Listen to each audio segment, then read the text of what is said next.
So yung scenario natin, yung dalawang worker nagtatrabaho, na-assign sila sa cutting ng GI pipe. So gamit yung power tools, so in-assign sila ni engineer na mag-cutting ng GI pipe sa fabrication ng forms. Anong ma-observe nyo, and may mga tanong kami regarding sa safety procedure natin. Then explain namin, elaborate na para maintindihan nyo kung ano yung na-i-impose natin sa site. So, sige. So, yung dalawang worker, nagkakating sila ngayon ng GI5. So, gamit nila is grinder as a power tools. So, sa scenario na to,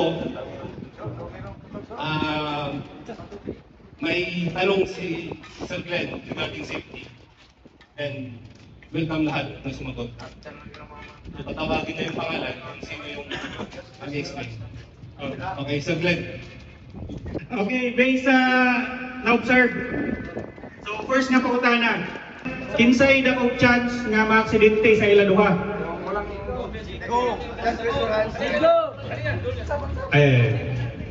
Okay, Marcos. Garman, explain.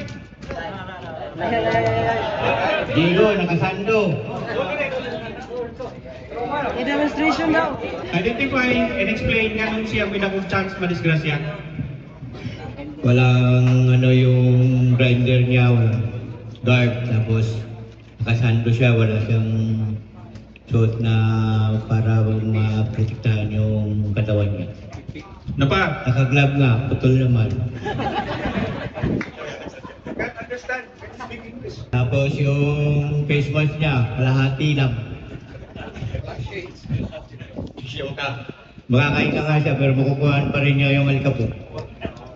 Tapos wala siyang hard hat. Wala siyang base. Yung ganito.